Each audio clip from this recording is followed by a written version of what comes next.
having visions about how the cult should be ran. And so he, through his visions, was able to dictate their days. 4/7 of the day should be devoted to prayer. 4/7 of the day? Yes, which is roughly 13.7 hours of every day should be devoted to prayer.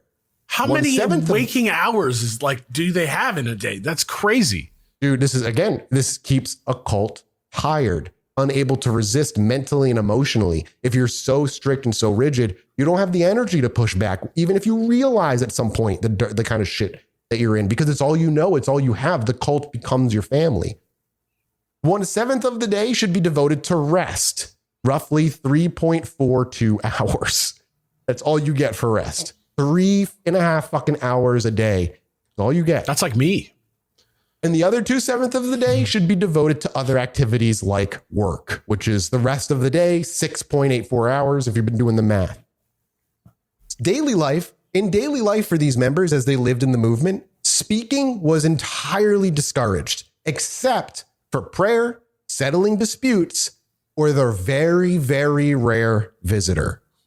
This was due to the potential, according to the laws and the rules of the cult, this was due to the potential of breaching the 8th commandment, thou shalt not tell lies. If you speak, then you are more readily able to speak lies. Therefore, speaking should only be done when necessary. What the hell?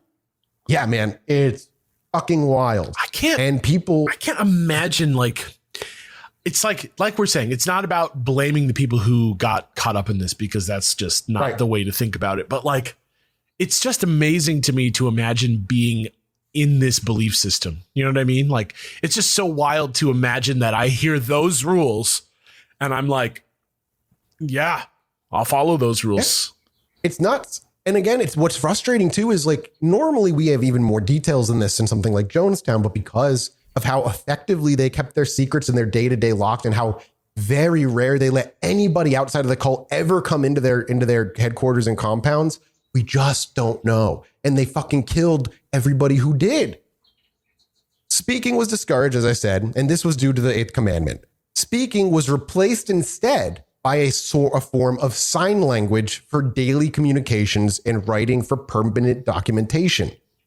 Visitors were rarely accepted, either turned away immediately with an excuse that the member that they wished to speak with was entirely unavailable, or that the visitor would have to complete the training themselves if they wanted to speak with anyone, which of course was a 5-week investment that nobody outside of those who were already bought into the cult were going to do. It just basically no one on the outside ever got in.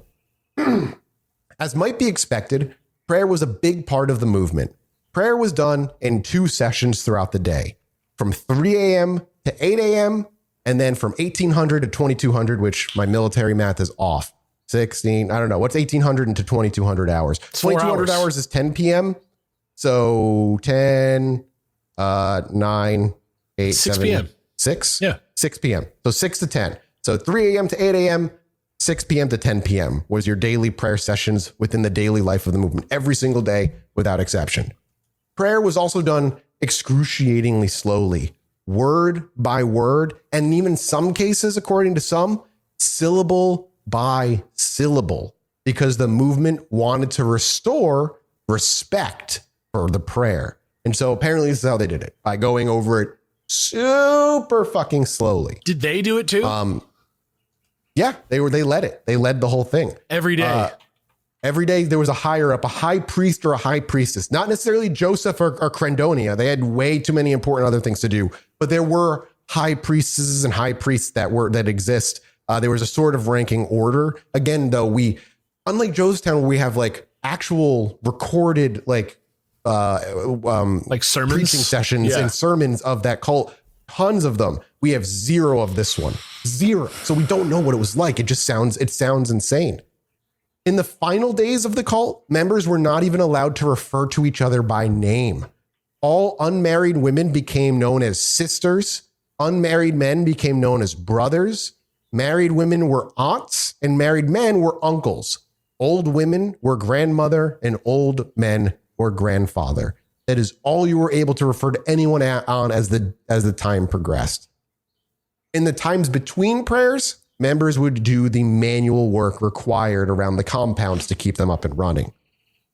This was reserved for the newly initiated and the young, sparing old members the manual labor at least, and allowing them more time to pray. So young people would go out and start doing work, but old people would continue to pray. It's not like you got to go back to your residence and kick back and get extra hours of rest as an old person. You were still required to be doing dictated work by the cult, be it just prayer. And to keep everybody isolated, the movement cultivated its own food and relied very little on food from the outside world. We know their staple foods included bananas, sweet and Irish potatoes, pumpkins, beans, and corn. Additionally, pineapples and sugarcane were grown as a source of income for them. The planting of perennial crops was entirely forbidden, and members were advised to plant crops that could be planted within 2 to 5 months as the generation was coming to an